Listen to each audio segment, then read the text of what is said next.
Touch me again and I'll end you. She warned the Mafia boss what he did next, shocked everyone. Port Dominion was a city of two faces, split by the brackish water of the harbor. By day, the financial district gleamed, a monument of steel and glass reflecting a clean, corporate sky.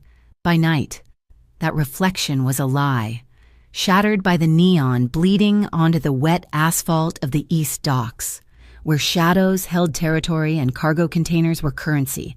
This was the city's rotten heart, and it beat to a rhythm of quiet violence.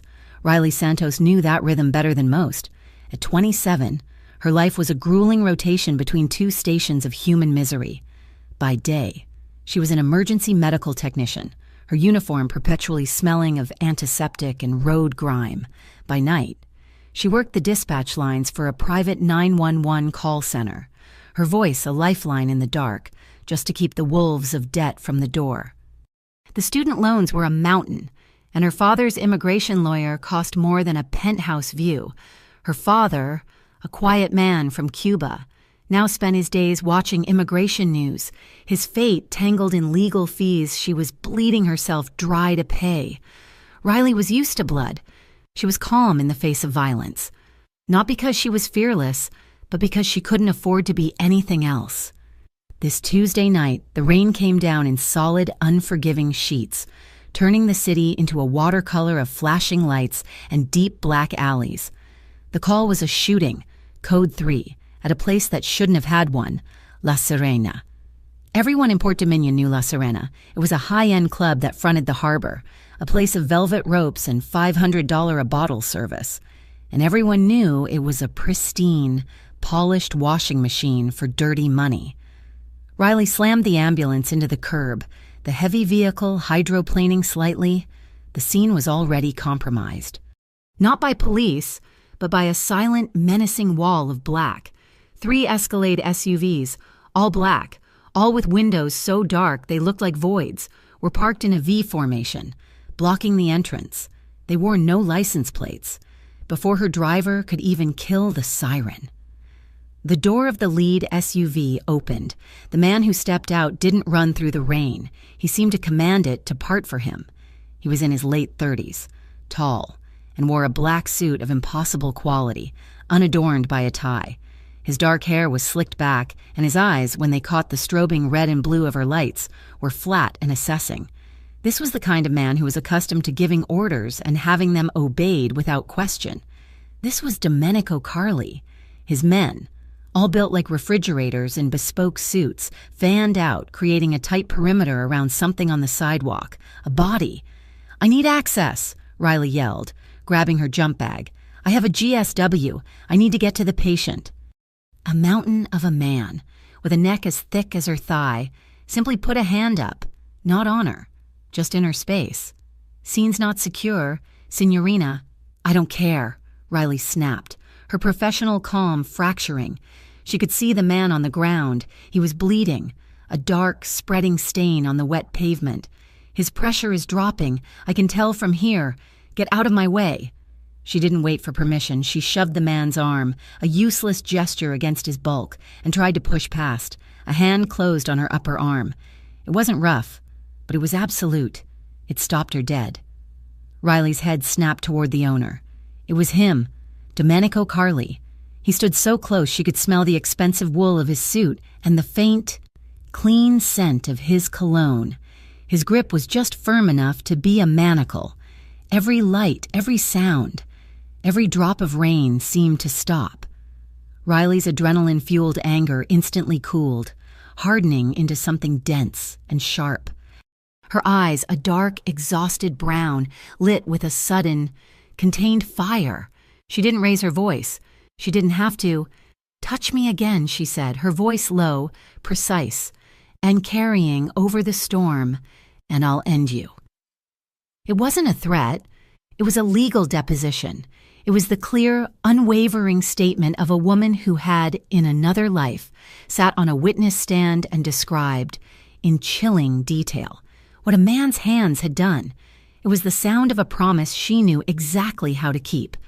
The rain was the only thing that moved. The wall of muscle surrounding them froze, Men who broke bones for a living looked at her like she had just grown a second head.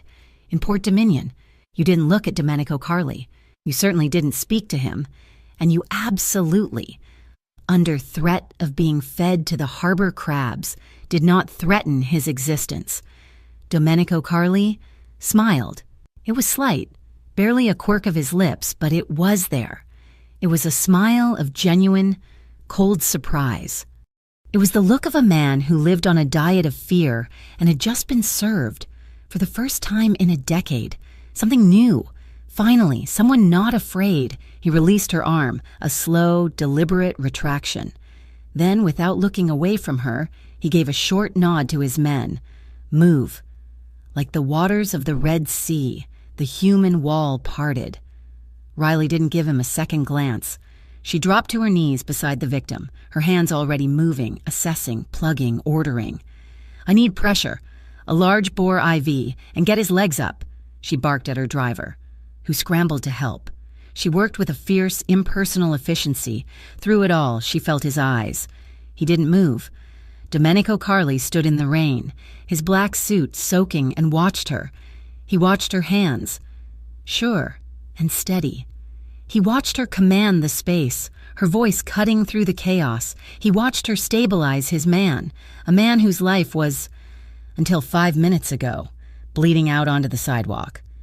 When the victim was packaged and loaded, Riley stood, wiping a mixture of rain and blood from her face with her sleeve. She slammed the ambulance door shut. "You just threatened the wrong man.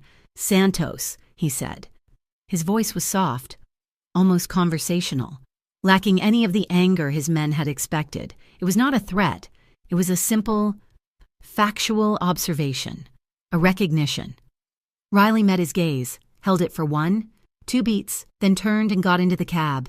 "Drive," she told her partner. The ambulance pulled away, its siren wailing, leaving the black SUVs and the silent man in the rain.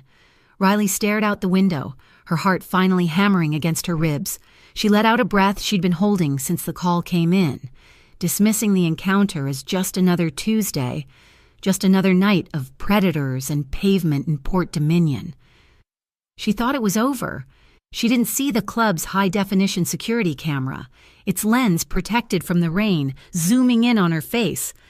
She didn't see the half-dozen smartphones held by the men in suits that had recorded every word, every angle of her defiance.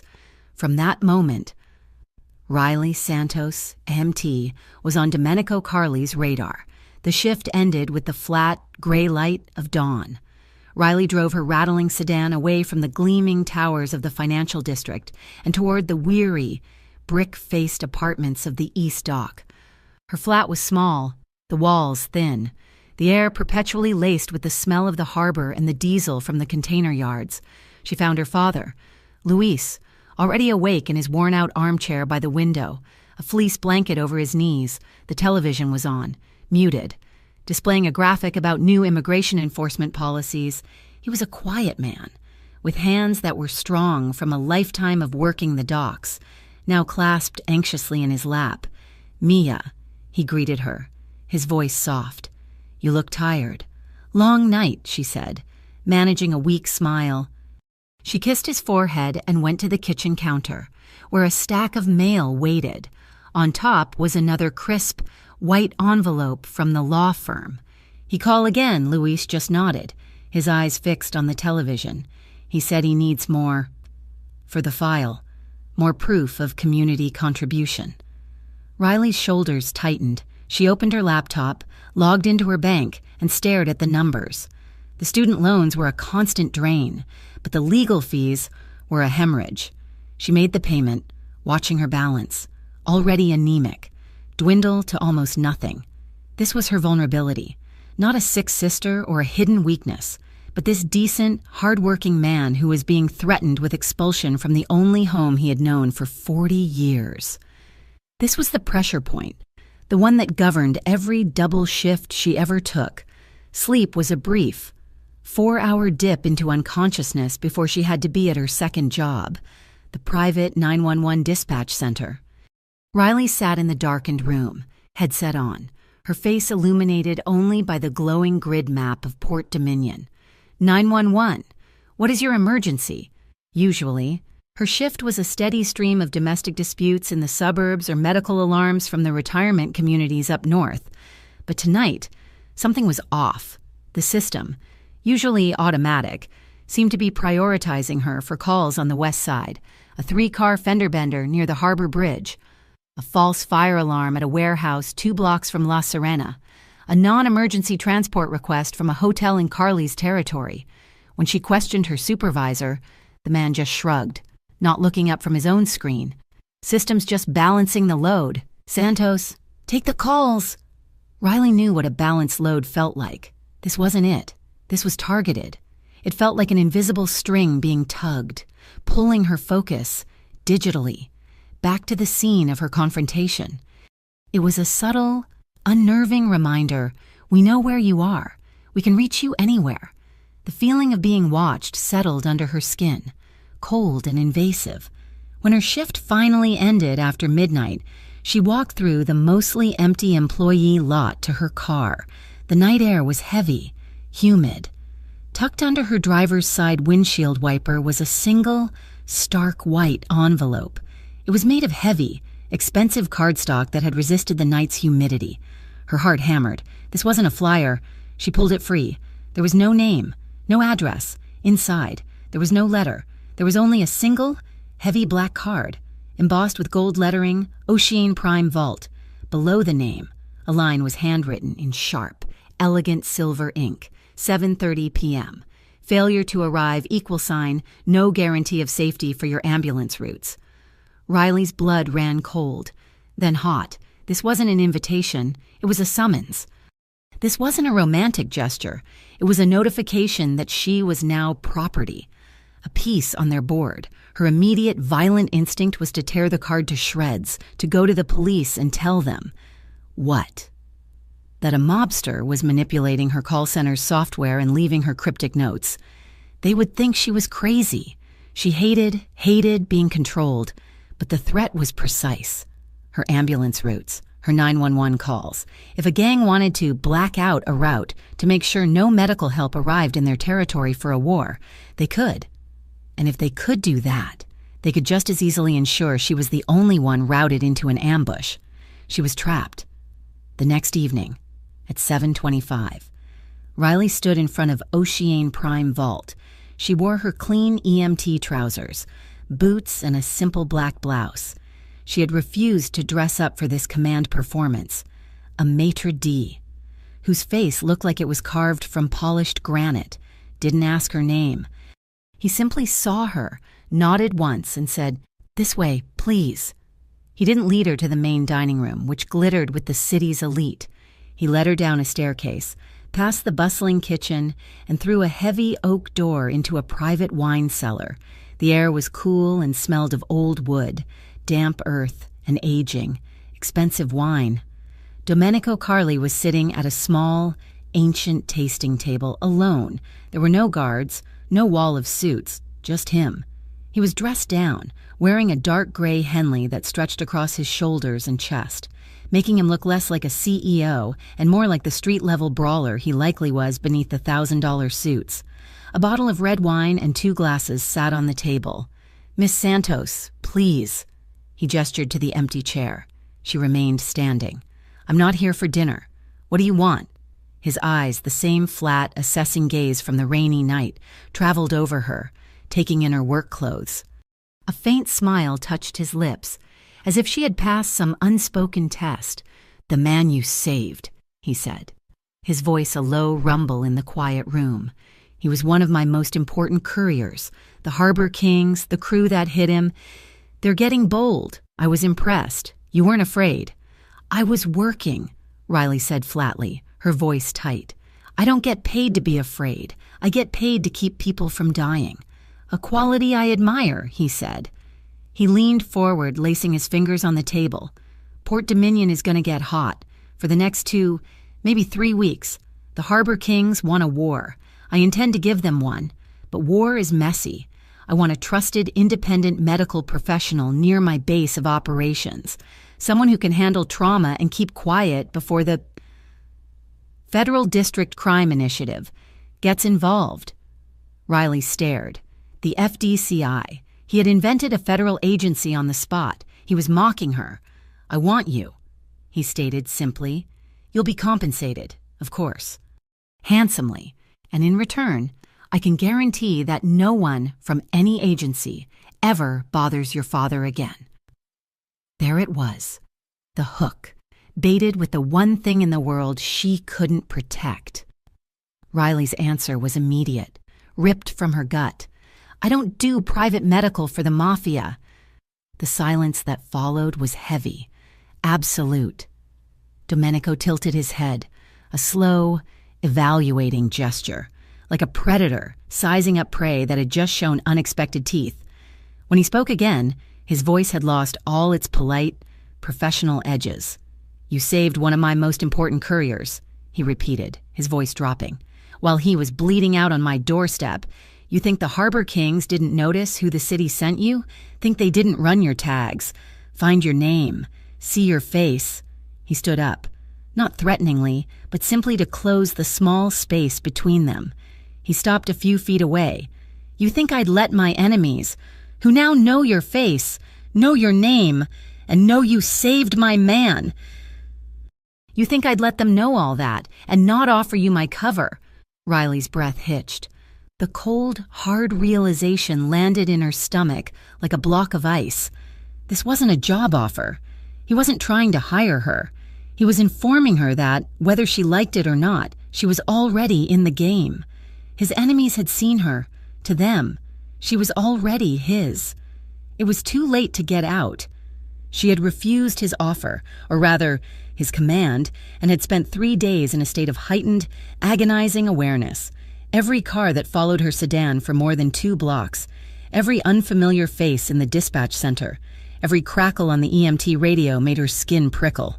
She was a nerve exposed, and she hated him for it. It was the 3rd night after the meeting in the wine cellar. Riley was driving home from her EMT shift, the sky a starless, polluted black. She took the long, elevated causeway that connected the city's financial district to the East Dock, a skeletal ribbon of steel and concrete spanning the dark, industrial waters of the harbor. She was halfway across the bridge, the only car in sight just before 2 a.m., when her rearview mirror filled with headlights. 2, closing fast. They weren't police. They were heavy-duty pickup trucks, the kind the dock workers used, but these were clean, black, and menacing. One surged ahead, cutting sharply into her lane, forcing her to slam on the brakes. Her sedan fishtailed on the damp pavement. The second truck pulled up tight on her driver's side, boxing her in. Her heart leaped into her throat. This was it. She fumbled for her radio, then her phone, but her hands were shaking. The passenger in the truck beside her simply raised a smartphone. A bright, blinding flash went off, then another. They weren't shooting. They were taking her picture. They were marking her. The driver of the truck beside her, a man with a face like a fist and a spiderweb tattoo crawling up his neck, just grinned and tapped his phone. The message was clear. "We have you." Then, as quickly as they had appeared, the lead truck sped off, and the one beside her fell back, vanishing into the night. Riley sat there, her breath sawing in and out. Her car stalled in the middle of the bridge before she could even try to restart the engine. Another set of headlights appeared, this time from the front. A low-slung, gleaming black sedan. It stopped, grill to grill with her. Domenico Carli got out. He was in his shirt sleeves, the night wind whipping his dark hair. He looked furious, but not at her. He walked to her window, and she instinctively flinched, her hand on the door handle. "I told you on the first day," he said, his voice a low growl that cut through the wind. He didn't ask if she was okay. He didn't ask what happened. He already knew. "I told you. Now, you come with me." Rage, cold and sharp, flooded her. "I'm not going anywhere with you." "That was them," he said, jabbing a finger back toward the darkness. "The Harbor Kings, that was your warning. The next time, they won't use a camera. Get in your car and follow me, or I will put you in mine."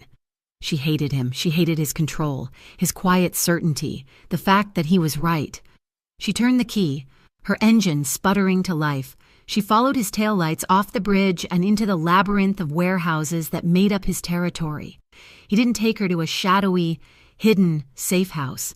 He drove through a massive, electronically controlled gate marked with a discreet, professional sign, Valente Maritime Security.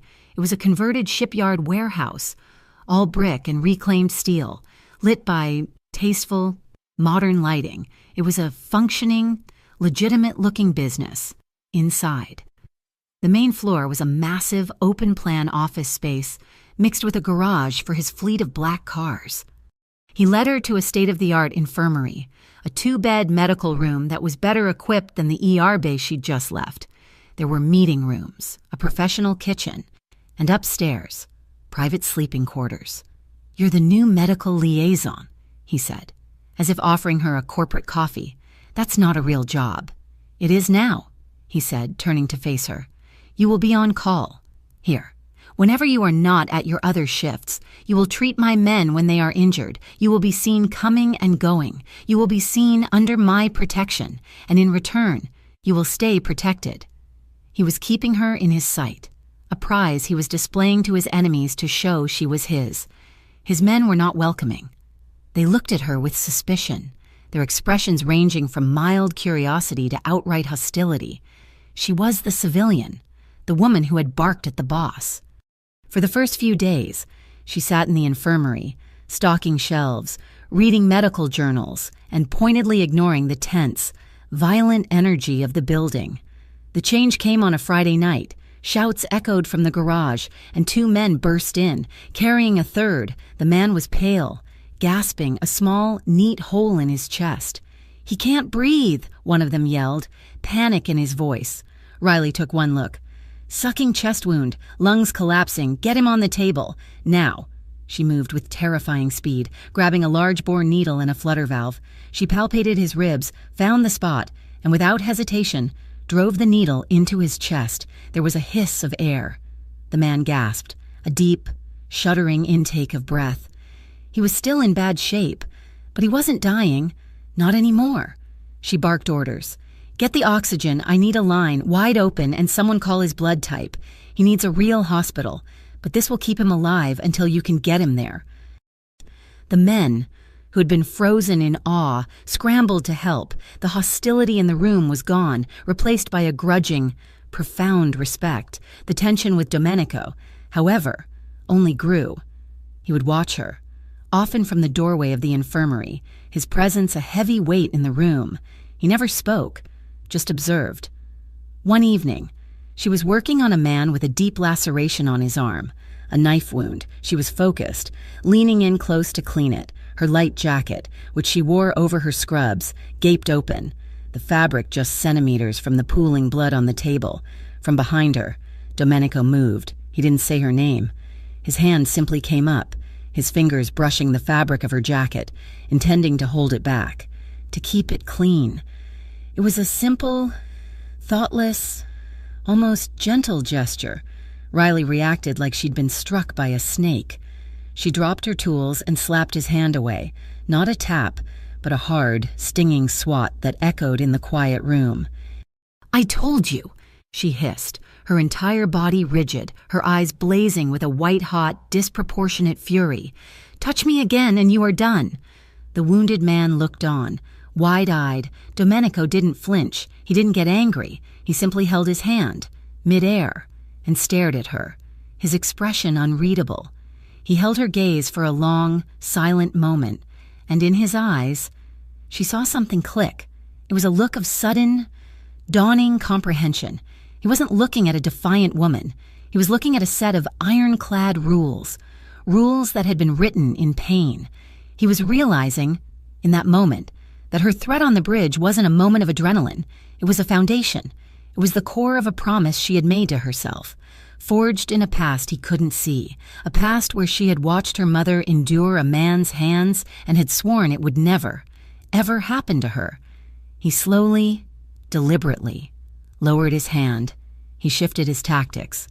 From that moment on, he never encroached on her space. He never accidentally brushed against her. He kept a deliberate, respectful distance, but his eyes, His eyes were a different story. They were on her constantly. When she was in the room, he watched her. When she spoke, he listened. This new, enforced distance, this conscious refusal to touch, became a tension all its own, a palpable, vibrating wire pulled taut between them. She started to hear things, snippets of conversation from the men who now trusted her. The Harbor Kings weren't acting alone. They were allied with an Eastern European crew that ran the North Piers. They were after Domenico's rotes, not drugs, but antiquities. Priceless, stolen art. The tension culminated in a late-night meeting in the main office. Domenico stood before his senior men, his capos. Riley was there, ostensibly to restock a first aid kit in the corner. "The situation is escalating," Domenico said, his voice calm. "The Kings think they can push us. They are wrong, but they are also desperate. They've already targeted our new liaison." Every eye in the room turned to Riley. She froze, her hand deep in a box of gauze. Domenico let the silence hang. Then he said, his voice dropping to a deadly, quiet register, "So let me be clear. From now on, anyone," he scanned the room, "anyone touches Santos. They touch me." The room was stunned into absolute silence. No one knew why. No one understood how a civilian EMT, in the space of a week, had been elevated from a stranger to a made man's level of protection. Riley looked at him, her heart thudding, realizing she was no longer just a contract employee. She was a symbol. She was his. The unspoken declaration, anyone touches Santos. They touch me, settled over Riley like a second, heavier skin. It wasn't just protection, it was a brand. She felt it as she walked through the warehouse, the way the men's eyes now held a new, complicated respect. She felt it as she drove home, the black sedan that now followed her at a discreet distance, a shadow she hadn't asked for. She found her father in his usual spot, by the window, but the air in their small apartment was thick with a new kind of despair. The television was off. "Luis, Papa, what is it?" He was holding a letter from the lawyer, his knuckles white. "He called," Luis said, his voice thick. "It is not good. The committee. They say my file is weak. They say I have not shown significant community contribution. They want proof I am a pillar. How can I be a pillar? I just work. I am just me." Riley's stomach clenched. She knew what this meant. It was the final, polite-sounding rejection before the unpolite one. It was the legal system's way of saying no. And it was a problem she couldn't solve. She couldn't stitch this wound. She couldn't throw money she didn't have at it. She was, for the first time, completely, utterly helpless. That evening, as she was grimly calculating what a final, desperate appeal would cost, there was a knock. Not on the main building door, but on their apartment door. It was a firm, quiet knock. Riley opened it, her hand instinctively going to the small canister of pepper spray on her keychain. It was Domenico. He was alone. He wasn't in a suit. He wore dark jeans and a black, well-fitted cashmere sweater. He looked less like a mob boss and more like a man from a neighborhood she could never afford. He was holding a thick, leather-bound portfolio. "Miss Santos," he said, his voice low, not carrying into the apartment. "What are you doing here?" she hissed, blocking the doorway.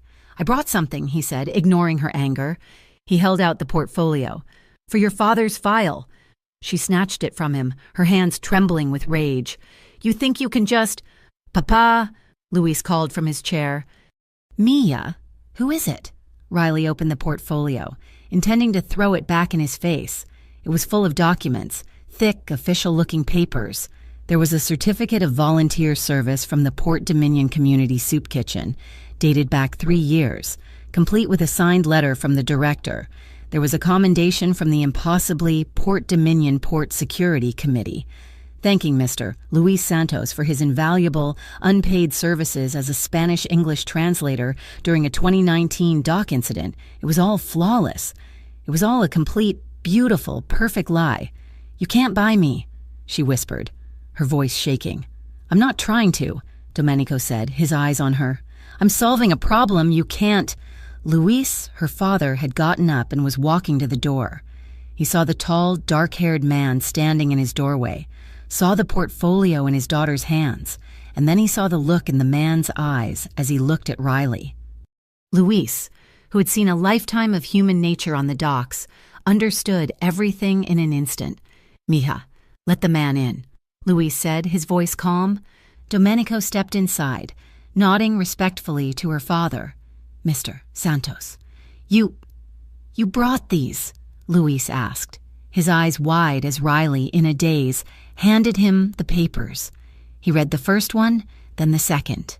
His hand, the one that had held the lawyer's letter in despair, now trembled for a different reason. His eyes filled with tears. I don't understand," Luis said, looking up at Domenico. He wasn't angry. He was drowning in relief. This is just some papers they forgot to file," Domenico said smoothly. "The lawyer will know what to do with them." Riley watched, furious, as her father, a man of profound integrity, wept with gratitude over a stack of forgeries. She felt bought. She felt cheap. And worse, she felt a sickening, undeniable wave of relief. He had done the one thing she could not. "Come," Luis said, wiping his eyes. He put a hand on Riley's arm, then looked at Domenico. "On the balcony. We talk." The small, concrete balcony barely fit the three of them. Luis gestured for Domenico to take the one plastic chair, but Domenico remained standing, leaning against the railing, looking out at the glittering, dangerous city below. Luis lit a small, cheap cigarillo and offered one to Domenico, who declined. Luis took a long drag, the smoke mixing with the salty night air. "She's not an easy one," Luis said quietly. Not looking at either of them, Riley stiffened. "Papa, don't—" Domenico's gaze, however, was on Luis. "I know," he said, his voice a low rumble. "No, you don't," Luis said, turning to face him. He was no longer the frightened man in the chair. He was Luis, the docker, the man who had survived Batista's Cuba and the sharks of the Port Dominion Union. "You think you are the only shark in that harbor. You are wrong. I worked those docks since before you were born. It was Italian, yes, but now it is everyone. The Russians, the Albanians, these new ones, the harbor kings. They are just dock rats, but they are hungry rats. They don't follow rules. They don't respect this." He gestured at Domenico's expensive sweater. "This city is not your father's city. It will eat you. If you're not careful." He was warning him, not as a subordinate, but as an equal, as a father. Riley listened, and the anger in her chest faltered. This wasn't a transaction. This was a man who understood danger, speaking to another man who lived in it, and she realized, with a sudden, cold clarity, that Domenico's concern for their safety, his presence in their lives, wasn't just manipulation. It was real. He had brought his war to their doorstep, and this portfolio of lies, was his way of building a wall. After a few more minutes of quiet, tense conversation about the harbor, Luis put out his cigarillo. "I will let you two talk," he said, and went back inside, closing the sliding glass door behind him, leaving them alone in the dark. Riley couldn't sleep. It was after 3 a.m. She kept staring at the portfolio, now sitting on her kitchen table like a ticking bomb. She finally gave up, pulling on a sweatshirt and sliding the balcony door open. She almost jumped. He was still there, not on the balcony, but down below, leaning against his black sedan, which was parked across the street in the shadows. He was smoking a real cigar this time, the orange-red tip glowing in the dark. He looked up as she came out, as if he had been waiting. She didn't yell. She was too tired. She just wrapped her arms around herself. He didn't move from his car. They were 2 stories apart, separated by a street, but the tension was a physical line connecting them. After a long silence, his voice carried up, clear in the quiet night. "He's a good man." "He is," she whispered, her voice tight. "And you used him. I protected him," he countered, his voice still low. "You're angry because I used a tool you didn't have." She had no answer for that. He was right. They stood in the silence again. Then he shifted, stepping out of the shadows, his face illuminated by the streetlight. "Why?" he asked. "Why what? The hand? The rule," he said. "Why?" It was a dangerous question. It was the one question she never answered. But standing there, in the cold, anonymous night, with the man who had just saved her father with a stack of lies, the truth felt like the only currency she had left. "My mother," she said, her voice barely a whisper. My stepfather. Before Luis. He was a man who believed everything he paid for was his to break. He paid the rent, so he owned her. He would touch her like that, like he was checking for ripeness, like he was deciding. I was 9 years old. I watched him put his hands on her, and I swore. I swore no man would ever put his hands on me like that no man would ever claim ownership of my body. She was shaking, not from the cold, but from the confession. Down below, Domenico Carli did not move. He didn't offer comfort. He didn't give her platitudes. He just stood, watching her, his cigar burning down between his fingers. He let the silence stretch, letting her words hang in the air, respecting them.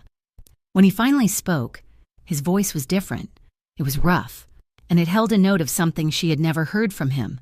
"If that day ever comes," he said, his voice so quiet she had to strain to hear it.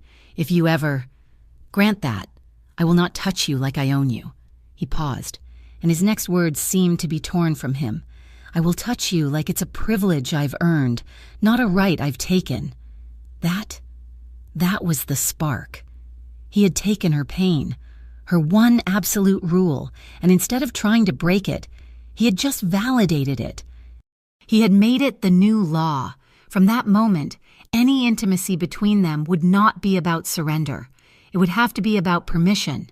His words from that night on the balcony, "A privilege I've earned," hung in the air between them for the rest of the week. He held true to it.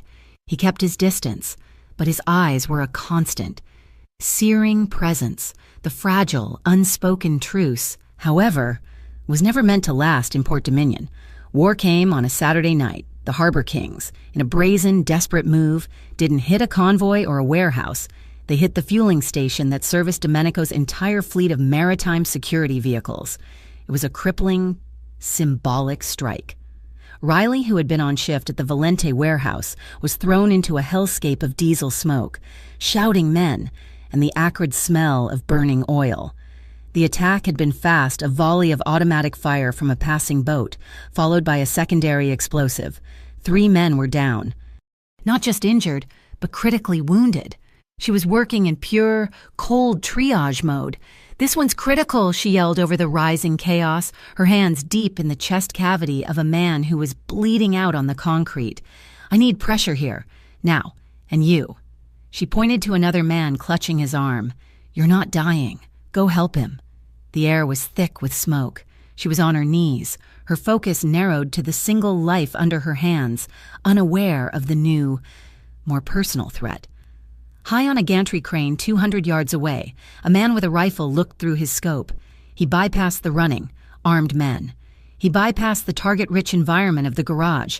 He scanned, found what he was looking for, and settled his crosshairs directly onto the back of the woman in the black scrubs.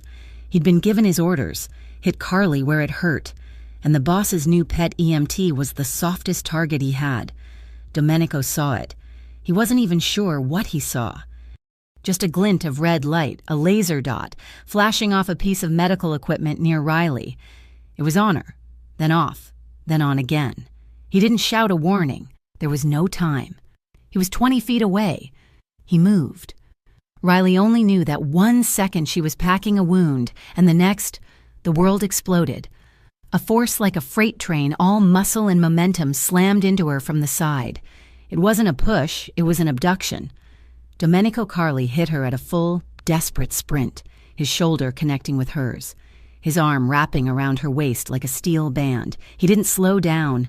He used their combined momentum to carry them both, tumbling into the only cover available, the narrow, dark gap behind a massive, stacked shipping container. They hit the ground hard, his body over 6 feet of dense muscle, covering hers entirely, shielding her from the impact and whatever was to come. A fraction of a second later, the concrete where she had been kneeling exploded into dust and rock splinters. The rifle shot echoed, sharp and thin, across the yard. The world went silent, replaced by the ringing in her ears and the frantic, animal thunder of a heart. It wasn't hers. Riley was pinned. Her back pressed hard against Domenico's chest. His arm was still locked around her ribs, so tight she could barely breathe. His other hand was splayed on the ground next to her head. She was breathing in the scent of his skin, oil, and the sharp, metallic tang of adrenaline. She could feel the hard, defined muscles of his chest and abdomen against her back, and the pounding, the frantic, hammering beat of his heart. Right behind her shoulder blade, his hand, the one on her side. It was a white-knuckled grip, holding her in place. But it wasn't a grip of ownership. It wasn't a man's hand on a woman's body. It was a human anchor, a point of pure, terrified support. He was holding her, not controlling her. The gunfire stopped. The only sounds were the distant crackle of the fire and their harsh, shared breathing. They were still fused together. The heat from his body was seeping through her scrubs, a primal, living warmth. The adrenaline was a fire in her veins, a raw, screaming awareness of almost dead, almost lost. "He's gone," Domenico's voice rumbled, the vibration traveling directly from his chest into her back. "The shot came from the crane. He's gone." He loosened his grip, but he didn't move away. He just gave her space to breathe. Riley did. She took a deep, shuddering breath, and the adrenaline turned into something else. Something hot, electric, and furious. She turned in his arms. She was still on the ground, half beneath him. Her eyes were wild, her hair falling out of its bun, her face smudged with soot and blood that wasn't hers. She looked up at him, at the man who had just broken her one. Absolute rule. The man who had touched her without permission. The man who had just saved her life. And this time, she was the one who moved. Her hand covered in grime, fisted in the front of his shirt. She hauled herself up, and she hauled him down, and she kissed him.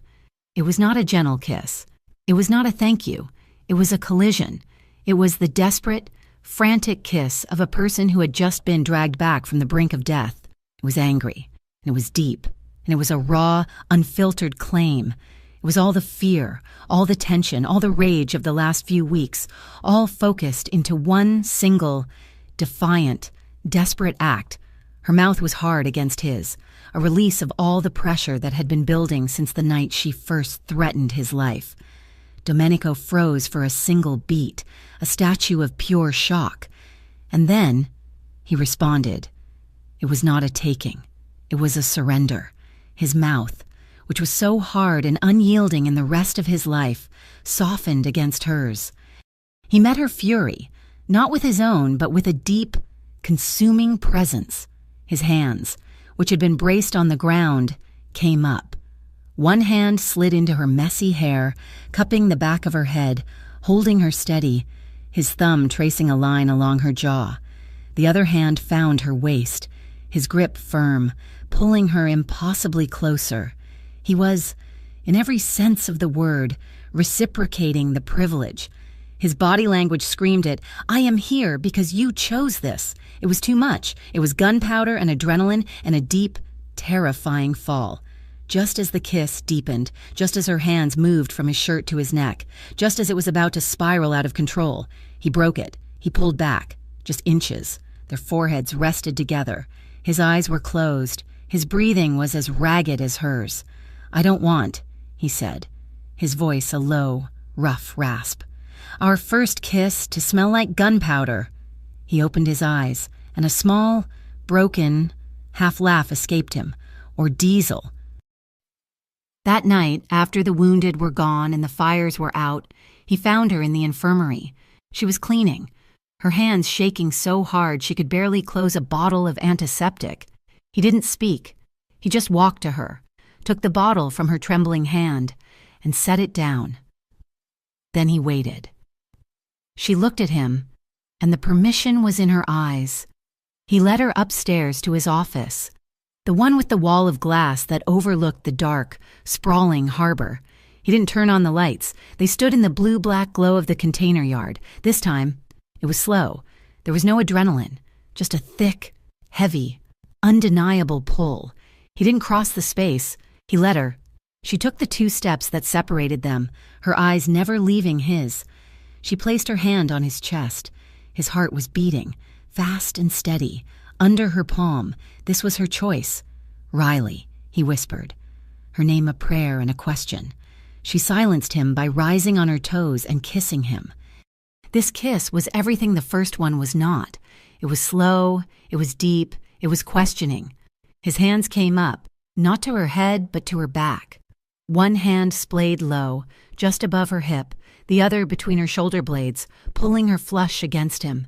He lifted her, and she wrapped her legs around his waist as he sat in the large leather chair behind his desk, never breaking the kiss. She was on his lap, their bodies aligned, his suit jacket open, her hands tracing the hard line of his jaw, his lips moving from her mouth to her throat. She could feel the low rumble in his chest as he breathed her name. It was a burn, slow and deep, a full-body conflagration contained only by the clothes on their backs.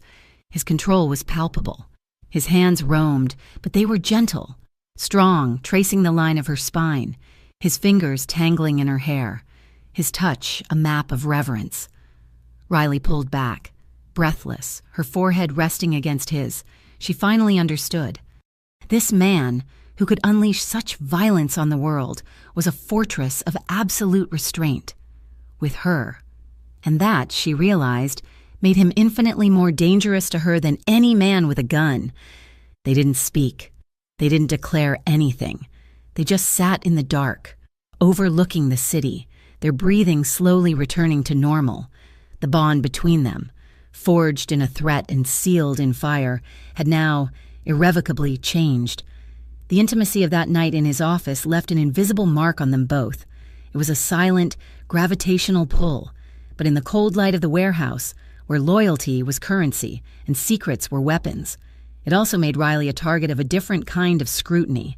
She was in the infirmary, running an inventory on IV bags, when one of the drivers, a man named Sal, whose hand she'd stitched last week, walked by, talking on his phone.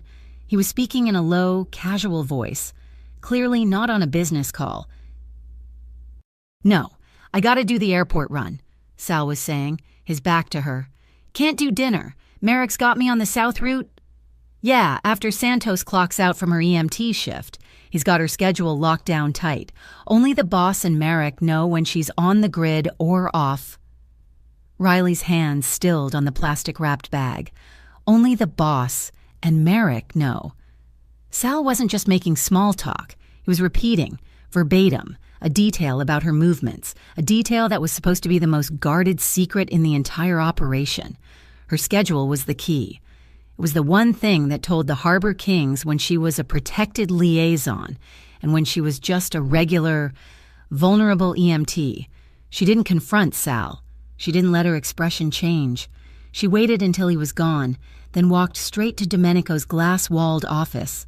He was on a call, his face dark. She walked in without knocking. He looked up, annoyed, then saw her face. He immediately hung up the phone. "What is it?" "Sal?" she said, her voice low and steady. "He was just outside, on a personal call. He mentioned my schedule. He said, only the boss and Merrick know when she's on the grid or off." Domenico didn't move, but the temperature in the room dropped 10 degrees.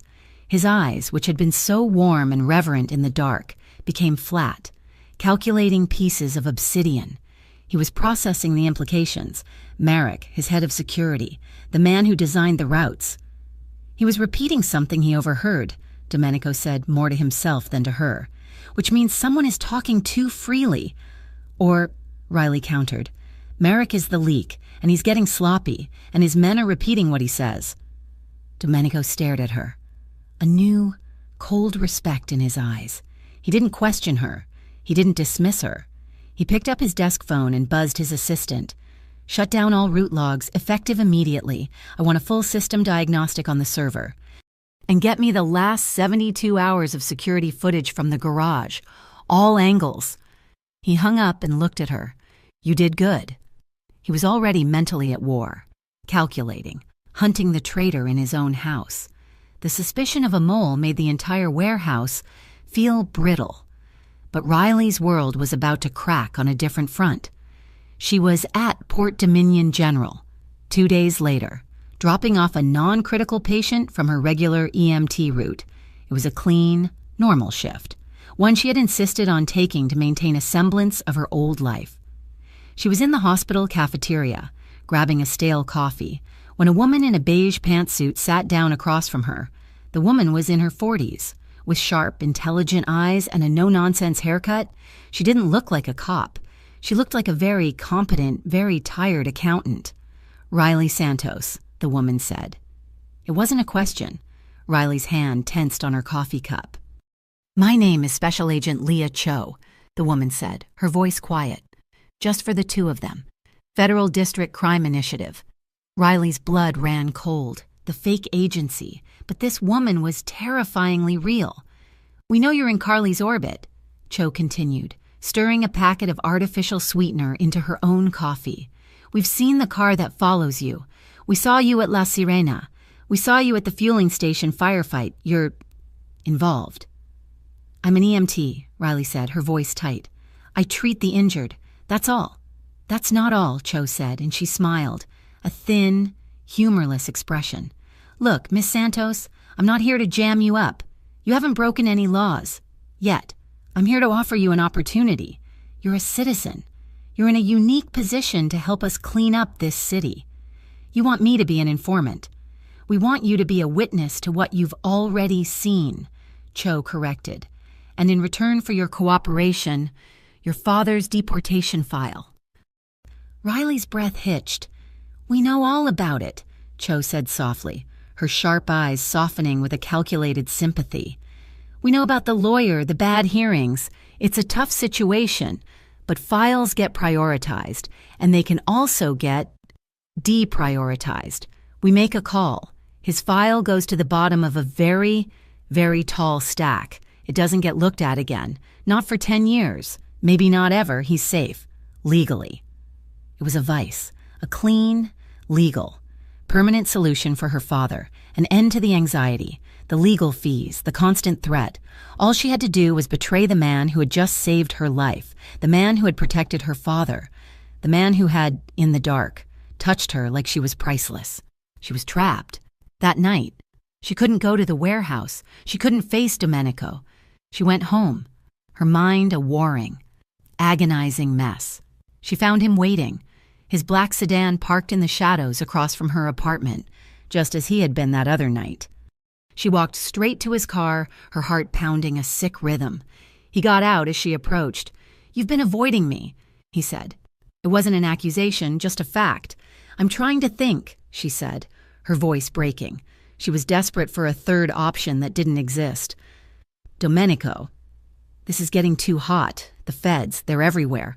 This war with the Harbor Kings, it's too loud. You have to see that. You're drawing heat on everyone. If you just cleaned up the more violent parts of your business, maybe they would back off." She was pleading, babbling, trying to say everything except the truth. He didn't respond. He just watched her, his face a mask in the shadows, his eyes searching hers, seeing the raw, desperate panic. He saw the guilt she was trying to hide. He was quiet for a long, terrible moment. "What?" he finally asked, his voice soft, almost gentle. "Did Leah Cho say to you?" She stopped breathing. He knew. He'd used the new, intimate tone of his voice to ask the most dangerous question in the world. Instead of the explosion, she expected the rage, the accusations of betrayal. He just sighed, a deep, weary sound that seemed to come from his soul. He scrubbed a hand over his face. "Port Dominion doesn't get clean just because I'm gone. Riley," he said, his voice heavy. "It explodes. You take me out, you create a vacuum. And the men who will rush to fill it, the Harbor Kings, their Eastern European friends, they aren't men like me. They don't have rules. They don't care about collateral. They don't care about a man's family. You think this is dirty? You have no idea what real chaos looks like." "That's what you all say," she finally yelled, the dam of her fear and guilt breaking. "That's the excuse you use to do whatever you want, to control everything. You use your protection. You use your favors. You use my father's life to tie me to you. You're no better than they are." His face hardened. For the first time, his anger was directed at her. "And you don't see the scale of this," he shot back, his voice a low, vicious growl. "You think a badge is any cleaner than my money? They just offered you a trade, didn't they, your father for me? How is that any different? At least I'm honest about what I am." The words hit her like a slap. He was right. The silence that fell was cold, absolute, and broke the fragile, intimate thing that had been growing between them. "I can't," she whispered, tears of rage and frustration burning in her eyes. "I can't do this." She turned and ran. She went inside, locked her door, and ignored the sound of his car, which sat on the street for an hour before finally, with a soft growl of its engine, pulling away. They didn't speak for 3 days. Riley, defiant, went back to her EMT shift full time. She ignored the calls from his office. She told her dispatch she was taking all the overtime they could give her. She was trying to be Riley Santos, EMT again. She was trying to prove she wasn't his. It was exactly what the mole was waiting for. On the 4th day, a call came through her dispatch, a code 2, a non-emergency transfer from a warehouse on the abandoned North Pier. It was her route. It was her shift. And for the first time in weeks, she was going out there, predictable, on schedule, and completely, utterly alone. The North Pier was a graveyard of industrial ambition. Skeletons of half-built condos and rusting cranes stood silhouetted against a bruised, purple sky. The call had been for a man down, possible overdose. A warehouse, 37. Riley knew it was a trap the moment she turned onto the pier. The silence was too thick, the darkness too complete. There were no other cars, no signs of life. She had her hand on the radio to call in a dead scene when her driver's side door was ripped open. 2 men, smelling of low tide and stale beer, were on her before she could even scream. She fought, a wild, cornered animal, kicking one in the knee and driving her elbow into the gut of the other. But they were prepared. One man grabbed her by the hair, slamming her head against the headrest just hard enough to daze her. The world went starry and blurred. They dragged her out, bound her hands with thick plastic zip ties, and ripped her radio from its clip. One of them smashed her personal phone on the pavement. "Don't have to be rough," one of them grunted, the one she'd need. "But you keep fighting. We will be." They hauled her onto a small, fast-moving motorboat hidden in the shadows of the pier. The engine roared to life, and they sped out into the open. Black water of the bay, the lights of Port Dominion receding. The cold, wet air whipped her face, snapping her out of her daze. Her destination was a floating city of steel, a massive, dark container yard anchored in the middle of the bay, a place where cargo could be processed without ever touching a customs dock. They shoved her up a rusted metal ladder and into an open, cavernous container, lit by a single, dangling fluorescent bulb that hissed in the damp. A man was waiting, sitting on a wooden crate, cleaning his fingernails with a long, thin knife. He was all American, with a weathered face, sandy hair, and a faded blue anchor tattooed directly onto his left cheek. This was Jonas Creed. He looked up as they threw her inside. He didn't smile. "So this is her," Creed said, his voice a gravelly Port Dominion drawl. "Carly's new girl. Don't look like much." Riley scrambled to her feet, her hand still bound in front of her. She was bruised from being shoved, her hair matted, her EMT uniform jacket torn at the shoulder. But her eyes were pure, undiluted fire. "What do you want?" "Simple," Creed said, standing up. He was taller than he looked, wiry and strong. "Carly's protecting you. Makes you his, which means you're his weakness. We, the Harbor Kings, we want Pier 7. He's blocking us. We just need you to convince him to unblock it." Riley almost laughed, a harsh, dry sound. "You think this works? You think he's going to trade a shipping pier for an EMT he's known for 3 weeks? Creed just grinned, showing stained teeth. Oh, he will. Men like Carly. They don't like people touching their property. It's a pride thing. I'm not his property, she hissed. He'll trade, Creed insisted. No, he won't, Riley said, and the words came out with a terrible, agonizing certainty that surprised even her. She was challenging them, but she was also admitting something to herself. He won't trade. He's going to come. Creed's grin faded. Her certainty, her absolute lack of fear was unnerving. We'll see. He nodded to his man. Turn it on. One of the men held up a smartphone. Smile for your boyfriend, sweetheart. They filmed her. They pushed her against the corrugated steel wall, the man's arm heavy and threatening across her throat, just for the visual. Riley didn't struggle. She just stared into the camera, her eyes fixed, defiant, and burning with a message intended only for Domenico, back at the Valente warehouse. Domenico was staring at the wall of security footage, his face a mask of cold fury. He was tracking Merrick's movements, the seed of suspicion Riley had planted now, a full-blown internal hunt. His phone buzzed on the desk, an unknown number. A video file? He pressed play. He saw her, bruised, cornered, her jacket torn. He saw the dirty hand on her, the man with the anchor tattoo. He saw her eyes, defiant and terrified, staring at him, through him. He saw her mouth the word, no. Domenico Carli's face went perfectly, terrifyingly still. The rage that Riley had expected after their fight was nothing. This was a void. This was the silent, absolute cold of a man switching off his humanity and turning on the pure, lethal machinery of his will. He didn't shout. He didn't throw the phone. He listened. He played the video again, this time with the phone pressed to his ear. He wasn't looking. He was listening. He heard the hiss of the faulty fluorescent light.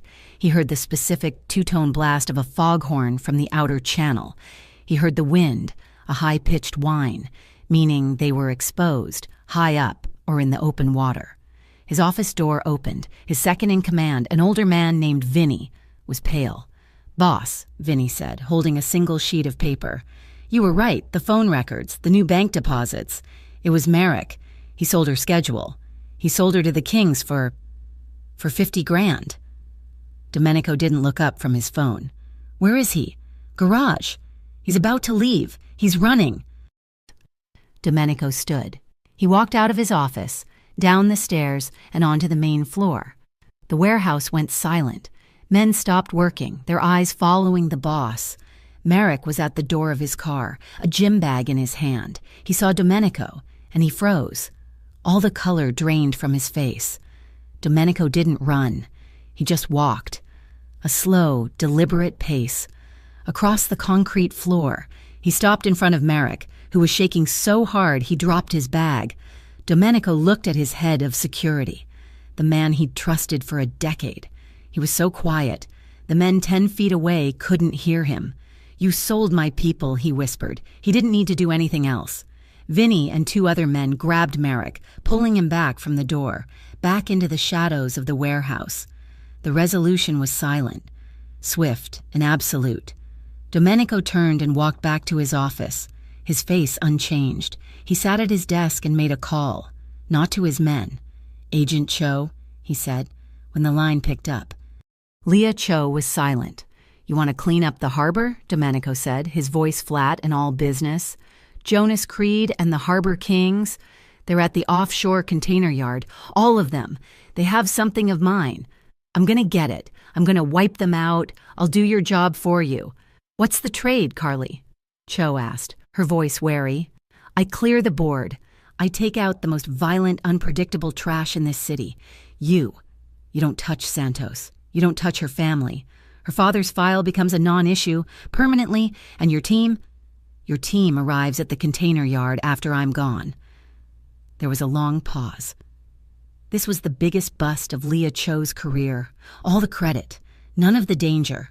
I'll have my team on standby, she said. Domenico hung up. He pressed the intercom on his desk. Vinny, get the team, the fast boat. We're going to war. Outside, the wind picked up, and the first rumbles of a full-blown coastal thunderstorm began to shake the city. The storm hit the container yard like a physical blow. Rain didn't fall, it flew in horizontal, wind-driven sheets that turned the bay into a churning, black mass. The yard's floodlights flickered, casting long, disjointed shadows that made the steel containers look like waiting coffins. Riley was chained to an I-beam inside one of those containers. The metal was ice-cold against her back, the zip ties on her wrists long gone, replaced with a heavy pair of steel handcuffs. The wind howled through the open space, whipping her hair across her face and soaking her torn uniform to the bone. Jonas Creed stood just inside the container, sheltered from the worst of the rain, shouting into a satellite phone.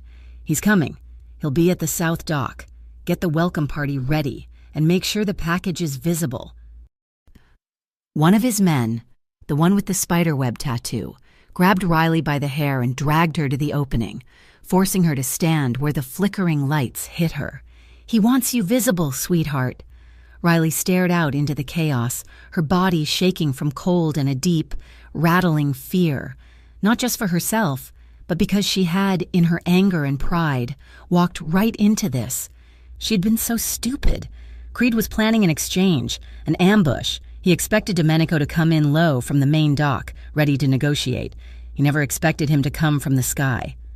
A shadow detached itself from the storm above. It wasn't a helicopter, it was a cargo crane, its massive hook moving, not with cargo, but with a suspended platform. Domenico, dressed in black tactical gear, his face set in a mask of absolute cold, stood on the platform as it lowered him and 3 of his men onto the steel roof of the container behind Creed's position. He was playing a two-front war. On the main dock, 2 miles south, the flashing blue and red lights of the Federal District Crime Initiative began to swarm the entrance. Just as he'd planned, Agent Cho, true to her word, was launching her raid. Gunfire, faint and distant, popped over the water as the Harbor King's main force engaged the feds. Jonas Creed heard it. He smiled. "Right on time. See, the feds are here to bust his little party. He'll be coming in hot." "He's already here," Riley whispered. A heavy thud landed on the roof above them. Before Creed could even look up, Domenico dropped from the top of the container, landing silently on the wet deck in front of her. The battle was instant and brutal, but almost silent. Domenico's men, armed with suppressed weapons, engaged Creed's. It wasn't a firefight, it was an execution. The quick, muffled foot of gunfire was lost in the roar of the wind. Domenico never fired a shot. His eyes found Riley, and the cold, murderous void in them vanished, replaced by a raw, singular focus. He saw her, soaked, bruised, and chained. That was the only thing in his universe. He crossed the 20 feet between them in 3 strides, ignoring Creed, who was now in a desperate, close-quarters fight with Vinny. Domenico pulled a pair of bolt cutters from his vest and, with a single, violent snap of his shoulders, shattered the chain link holding her to the beam. The steel cuffs were still on her wrists, but she was free. He didn't speak. He just grabbed her hand, his grip warm and absolute, and pulled her toward the edge of the barge. "The boat is down here. Move!" He half lifted, half threw her onto the deck of his high-speed transport boat, which was hidden in the shadow of the container barge. He was about to follow when she stumbled, her knees giving out, not from weakness, but from the sudden, overwhelming wave of relief. She looked up at him, her face a mess of rain and tears. I thought you'd be angry," she choked out. "After what I said, I thought you'd let them keep me. I thought you'd let me go." He stopped. 1 foot on the boat, 1 on the barge. The storm raged around them. He looked down at her, and his expression was one of such profound, agonizing sincerity it stole her breath. He leaned in, his face inches from hers. "I told you," he said, his voice a low, harsh rasp over the wind. "Anyone touches you, they touch me." He hauled her to her feet and pushed her behind him, into the small, covered cabin of the boat. "Stay down.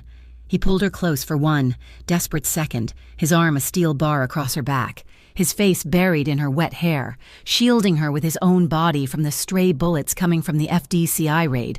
Domenico Jonas Creed's voice. A scream of pure hatred. Domenico looked up. On the shore. The FDCI was winning. Agent Cho's teams were moving methodically, arresting the disorganized, outgunned harbor kings. But Creed had broken free. He was on the pier head, 100 yards away, standing next to a small fueling shed. He was holding a detonator. This was always the backup. Carly, he screamed, you take my pier. I take the whole neighborhood. It was a trap, a dead man's switch. That shed wasn't just fuel. It was linked to a string of explosives. It was designed to create a chain reaction, to blow the entire pier and send the resulting fire into the residential blocks just beyond the dock. Domenico had a choice. A split-second, impossible choice. He could launch the boat, get to Creed and end the Harbor Kings forever, the victory, the win, or he could get Riley out of the blast radius. He didn't hesitate for a single heartbeat. "Vinny, go!" he roared to his man at the boat's helm. "Get her out now." "Boss, what about you? Go." He shoved the boat's mooring line free and, as it began to pull away, he turned back toward the shore. He leaped from the barge onto the pier, running, not toward Creed, but toward the FDCI. Agent Cho, watching from her command post, saw it all. She saw the most wanted man in Port Dominion turn his back on his own escape. She saw him, armed and dangerous, sprint toward her agents, pointing. The shed, he's at the shed. It was a suicidal, insane move, but it was a promise kept. He was helping them. He was cleaning up his own mess. Riley watched from the boat, her heart stopping as the pier grew smaller. No. Go back. You have to go back. Creed saw Domenico. He saw his plan failing. In a final act of spite, he pressed the button. The small shed erupted. It wasn't the massive, neighborhood-ending explosion he'd promised, but it was violent. The force of the blast threw Domenico, who had been running to tackle Creed, sideways. He was lifted off his feet and slammed into the side of a stack of metal pallets. Riley screamed. On the shore. The shockwave knocked the FDCI agents down. In the confusion, Leah Cho and two of her agents closed in on the stunned Jonas Creed, tackling him to the ground. It was over. The Harbor Kings were done. The boat turned, Vinny ignoring Domenico's orders and racing back to the pier. Riley was the first one off. Scrambling onto the smoking dock, she found him in a heap of debris. He was conscious, trying to get up, his face pale in the flashing lights. "I'm fine," he gritted out, pushing her away. "You are not fine," she said, her voice shaking. But her hands were steady. They were EMT hands. "You're bleeding. A lot." He looked down. A shard of glass, part of a shattered window from the shed, was embedded deep in his left side, just above his hip, dark.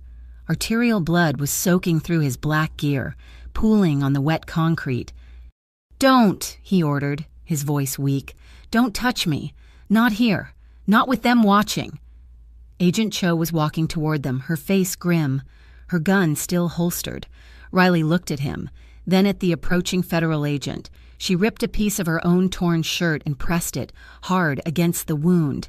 "Shut up," she said, her voice breaking. "I'm the medical liaison. Remember?" They bypassed the FDCI-controlled perimeter by boat, slipping back to the Valente warehouse through a private, dark water canal. The infirmary, which had been a place of suspicion and tension for Riley, now felt like the only safe harbor in the world.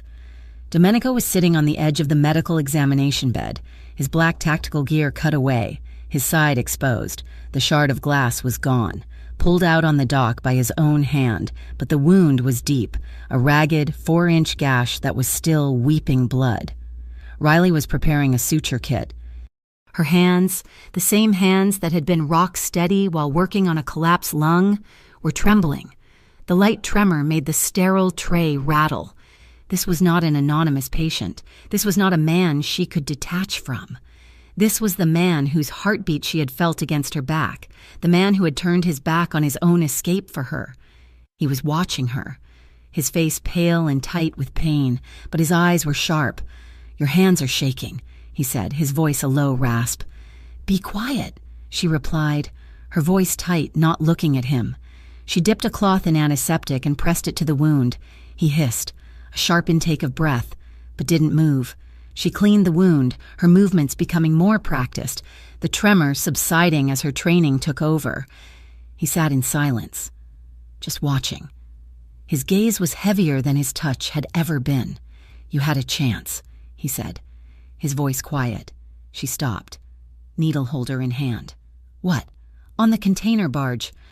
When I told Vinny to take the boat, you could have let them go. You could have been free. Of me. Of all of it." Riley finished threading the needle. She looked up, her dark eyes smudged with soot and exhaustion, meeting his.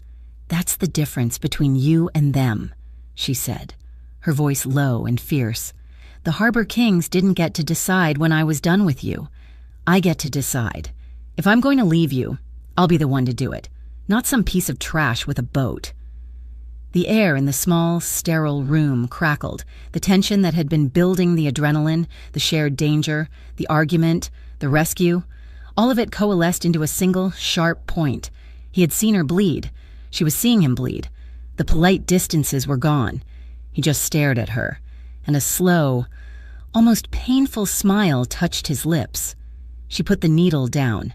This is going to hurt," she said, her voice dropping, becoming something other than a medical professional's. "I know," he whispered, his eyes never leaving hers. She didn't start suturing. She stepped closer into the V of his legs, her hands braced on the medical bed on either side of his good hip. "You're an idiot," she whispered, her voice thick with an emotion she couldn't name. "You could have been killed. They touched you," he replied, his voice rough, as if that were the only explanation in the world. "So did you," she breathed, "when you saved me. Was that a privilege earned?" he asked, his voice barely audible. She didn't answer with words. She leaned in and kissed him. This was the kiss that had been interrupted by gunfire, by morality, by fear. It wasn't the frantic, desperate crash of the alley. It was a slow, deep, intentional claiming. It was a kiss of profound, agonizing relief. His hands, which had been braced at his sides, came up. One hand slid into her damp, tangled hair, his fingers gentle, cradling the back of her head. The other, careful of his wound, found the small of her back, his touch scorching hot through the thin fabric of her shirt. She broke the kiss, only to climb. She put her knee on the bed, and he grunted in pain as she shifted. "Sorry," she whispered. "Don't be." He gasped. She settled onto the bed, not on his lap, but straddling his thigh, her leg pressed against his good side, bringing them hip to hip, chest to chest. She was covered in grime and his blood. He was wounded and wearing the armor of his violent life. It was a mess. It was perfect. He pulled her in, his mouth finding hers again, and this time there was no holding back. His lips were firm, demanding, and she met him with equal force. Her hands traced the strong column of his throat, her fingers fisting in the collar of his torn shirt. His hand on her back pulled her so close she could feel the unsteady rhythm of his heart against hers. He groaned into her mouth, a sound of pain and pure, unadulterated pleasure. It was a conflagration, a deep, slow burn of sensation. His lips moved to her jaw, to the pulse point below her ear, his breath hot on her skin. She arched into him, her hand splayed on his chest, feeling the vibration of his voice as he whispered her name. It was she who pulled back, her forehead resting against his, breathless, shaking. "I have to stitch you up," she whispered. "Riley," he said, his voice thick. "Shut up, Domenico," she said, and she picked up the needle. An hour later, he was patched up, a clean bandage wrapped around his torso. He was dressed in clean clothes, and Riley was slumped in the chair beside the bed, a blanket wrapped around her, when a quiet knock came. It was Leah Cho. She looked at the scene, the wounded boss, the exhausted EMT with an unreadable expression. "Miss Santos, Mr. Carly, we need to talk." She carried a thin file. She placed it on the sterile tray. "Here's the deal," she said. "All business. The Harbor Kings are done. We swept up more than 50 of them tonight. Jonas Creed is singing about his Eastern European friends. She looked at Riley. We have you on video being taken. You're a kidnapping victim. You'll need to sign a formal statement, a very detailed statement about the Harbor Kings, about what you've seen. We also need any information you might have, hypothetically, about other foreign operators on the docks. She slid the file toward Riley. You sign that, and your father's file, which I reviewed this morning. It's just full of new, compelling evidence of his community contribution. It's going to the bottom of the pile. He's safe. Riley looked at Domenico. He was watching Cho, his face a mask. And him? Riley asked, nodding at Domenico. Cho's gaze shifted. Mister, Carly gave us an anonymous tip that led to the largest bust in this city's history. He gets a thank you. Which means, as long as Port Dominion stays this quiet, she gestured to the peaceful harbor outside. My office will be focused on these new, more pressing international threats. We're not giving him a get-out-of-jail-free card. We're just prioritizing. It was a truce, a deal with the devil, and a deal with the feds. Riley picked up the pen. This was it. This was the choice. Stand against him or stand beside him. She knew, with chilling certainty, that standing beside him, armed with this, she could be the one person to force him to keep the peace. She could be the one to hold him to his own, better standards. She began to sign. Then she stopped, pen hovering. She looked up at Leah Cho.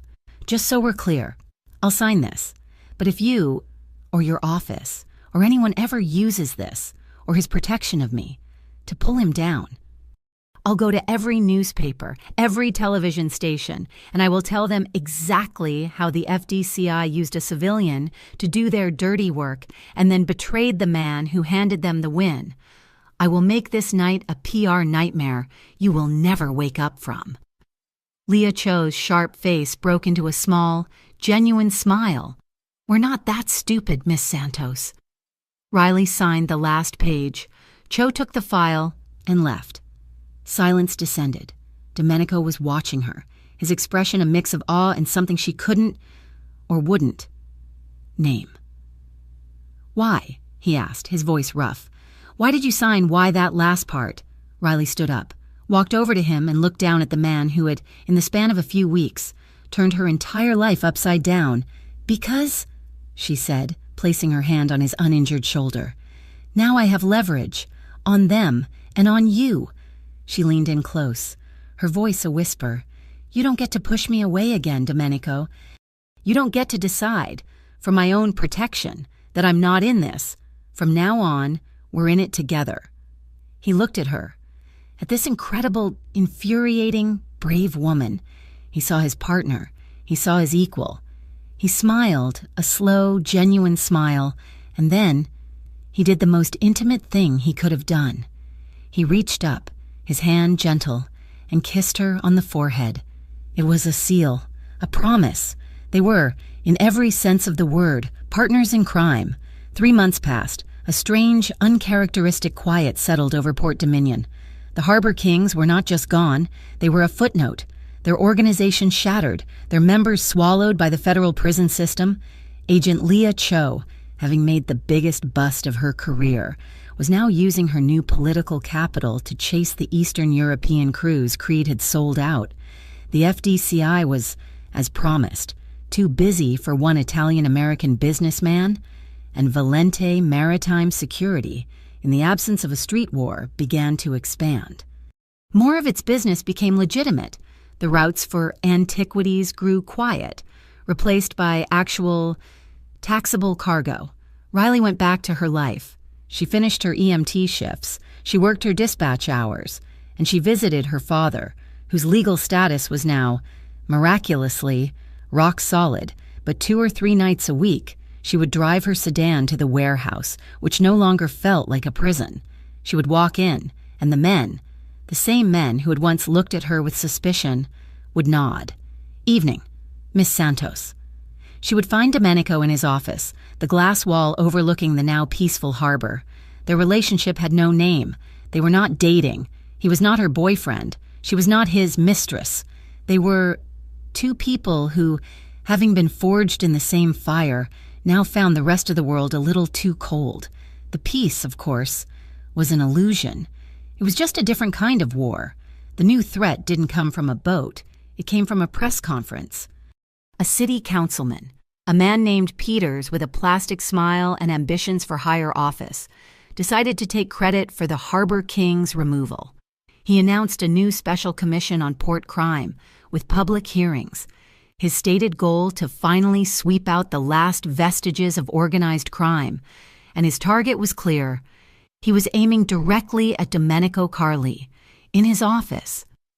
Domenico watched the press conference on a large screen, his face impassive. "He's ambitious and stupid," he said, turning the television off. "Vinny, find out what he wants, a vacation home, a new car for his wife. Find his price." Riley, who had been reading a medical journal on his sofa, put it down. "You can't. It's how it's done," Domenico said simply. "He's a politician. He's just negotiating his fee in public." "No," Riley said, standing up. "You're not going to bribe him. You're not going to threaten him.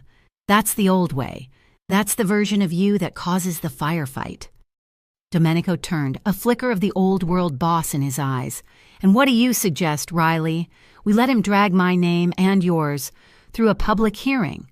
I suggest," she said, picking up her coat, "that you let me handle it." She walked to the door. "You gave me leverage. Remember? Let me use it." Councilman Peters was not prepared for Riley Santos. She didn't ask for a bribe. She simply sat in his office as a private citizen with a copy of her signed sworn statement to the Federal District Crime Initiative, the one that detailed, in heroic terms, how a private security consultant, Mr. Domenico Carli, had provided critical, time-sensitive intelligence and active personal assistance at great personal risk to the FDCI, which led to the neutralization of the violent Harbor Kings. She just left the file on his desk. "This," she said, "is what actually happened. You can either run your hearing based on facts, celebrating the new era of public-private cooperation that is keeping this port safe, or you can try to run your smear campaign. But I promise you, this statement will end up on Agent Cho's desk, along with a formal complaint about you obstructing a federal investigation. Your choice." The next day, Councilman Peters held a new press conference, praising the heroic local businessmen like Mr. Carli, who were partnering with law enforcement to secure Port Dominion. That evening, Riley's phone buzzed. A single text from Domenico, the pier, where we met. She found him standing on the wet pavement in front of La Sirena, the same spot where she had knelt over his bleeding man. The club was dark, closed for renovations. The night was cool, the air clean. He was in a suit, but his tie was undone. He just watched her as she walked up to him. "You," he said, his voice quiet, "are terrifying." "I'm a fast learner," she replied. He looked out at the water, then back at her. His face was serious, all the walls down. "That night, the first night, right here, you told me if I touched you again, you would end me." He took a step closer, his eyes holding hers. "You were right," he whispered. "Today, you did. You ended a version of me, the version that only knew how to use fear, the version that would have broken that councilman, or bought him. You ended that man." He took one more step until they were standing in the same, intimate, dangerous space they had shared in his office. He was a breath away. She could smell the wool of his suit, the clean night air, and the faint, familiar scent of him. And then, he did the one thing that proved everything had changed. He waited. He did not touch her. He just waited. His hands at his sides, his eyes asking the question. Riley's breath hitched. This was it. The privilege. Earned. She lifted her hand, the one that had threatened to end him. The one that had slapped his hand away. The one that had stitched his skin. And she placed it, flat, against the center of his chest. His heart, fast and strong, beat against her palm. That was all the permission he needed. His arms came around her, one hand sliding to her waist, the other cupping the back of her head, his fingers tangling in her hair. He didn't pull her. He drew her in. She went, rising on her toes, her other hand coming up to his shoulder, and their mouths met. This was the kiss of partners. It was warm, and it was deep, and it held no fear. It was the slow, sure kiss of two people who had seen the absolute worst of each other and had stayed. His lips were firm, and hers softened, and their breath mingled in the cold night air. He held her as if she were the only anchor in the harbor, and she held him like she was never, ever letting go. He finally pulled back, just enough to rest his forehead against hers. His eyes were dark, and they held the truth of his entire, complicated soul. "I will always be a dirty man, Riley," he whispered, his voice rough. "There's blood on my hands that will never wash off. I'm not a good man." "I know," she whispered back. "But with you here," he said, his hand tightening on her back. "This city, it gets to be a little cleaner." That was his confession, his absolution, his declaration. Riley leaned her head on his chest, listening to the heart she now owned. She looked out at the black water of the harbor. She wasn't a princess who had tamed the beast. She wasn't a project, and he wasn't her reclamation. She was a woman who had drawn a line in the sand, who had told a monster what her terms were, and the monster, for his own, very real reasons, had looked at her and had agreed. They were not safe. They were not good. They were standing together on the razor's edge between the law and the dark, and for the first time in her life, she felt completely, utterly, and terrifyingly secure. Thank you so much for listening to this story. Where in the world are you listening from? Let us know in the comments. We'd love to chat and share thoughts. If you enjoyed this, please subscribe to our channel, Mafia Boss Stories, and be sure to like this video. You can also show your support by hitting the hype button to help this story get heard by more people.